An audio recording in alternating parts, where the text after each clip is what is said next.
Namaskar. So, what happens when two power couples, Babus, husband and wife, both are IAS officers, try to throw their weight about? There is a stadium in the middle of New Delhi called Tyagraj Stadium, and a lot of athletes train there. And there was a directive saying that you have to vacate the premises by 7 p.m. so that a certain IAS officer and his wife, also an IAS officer, could walk their dog. This story appeared in Indian Express, and I'm going to show you that story in just a minute here. Here you go. So this has been happening for a while. So the IAS officer would bring his and dog, and they would walk, and the entire set of people who are training from 6 p.m. onwards, there will be policemen whistling, saying that you need to leave, you need to leave, you need to leave. And ultimately, everybody would vacate the thing by 7 o'clock, the premises by 7 o'clock, so that the two power couple could walk their dog. Here we go.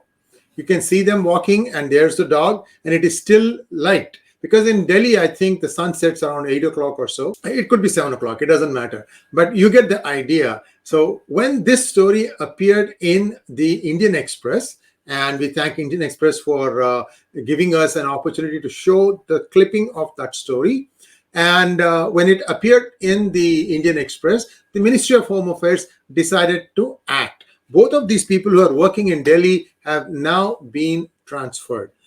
One goes to Ladakh, and the other one goes to Arunachal Pradesh. We don't know where the dog is headed, but we had a healthy input for them. Well, the person who's in Ladakh can cross into Tibet. There's a bullet train from Lhasa to 𝗣𝗂𝘂𝘀𝘀, which is only 40 kilometers from the Arunachal Pradesh border. Well, they can meet halfway on the bullet train and then go back. Anyway, this is just in jest, but it just shows you that Babus think that they are a power onto their own. They think no end of themselves, and they just keep on throwing their weight about. What I'm showing you here, you may not be able to see it well, but let me just try to see it as a bigger. So this is a transfer posting for both of them, and they are now transferred. Now, we don't know how long this is going to last. These people have a very, very effective way of pulling strings and coming back to their original jobs. Let's hope that this is permanent and lasting. We'll come back and revisit it should things change. But the more important thing here is, how long will this Babudom think that they are the new rulers of India?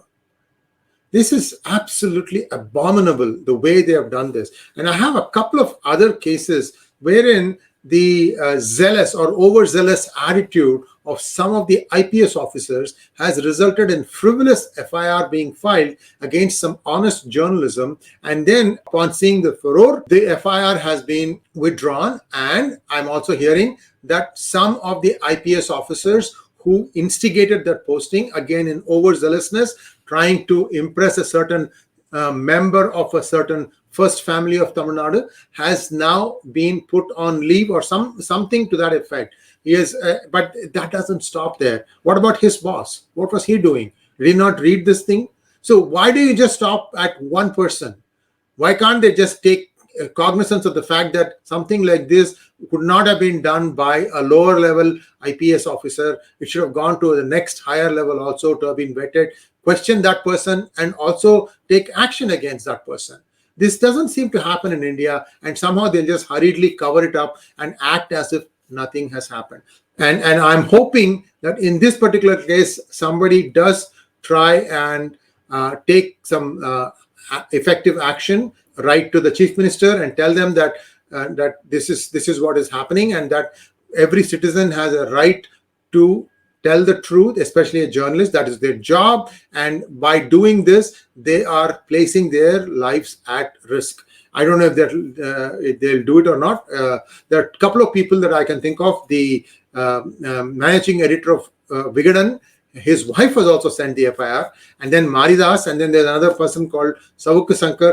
Anyway, so we don't know if any of them are going to take this thing up seriously and make sure that the freedom to tell the truth is available for journalists. Otherwise, Tamil Nadu is going to go into a very dark hole. I'm also hearing rumors, and this happens every 6 months, by the way, so you shouldn't give too much credence to it, that BJP and DMK might get into an alliance in 2024. I hope it does not happen, because it would be a slap on the face of all the nationalist Tamil Nadu people, and I think even if whether Modi wins in Tamil Nadu or not, this kind of an alliance is unholy. DMK is an inherent anti-nationalist mindset, and they should be curbed at every level.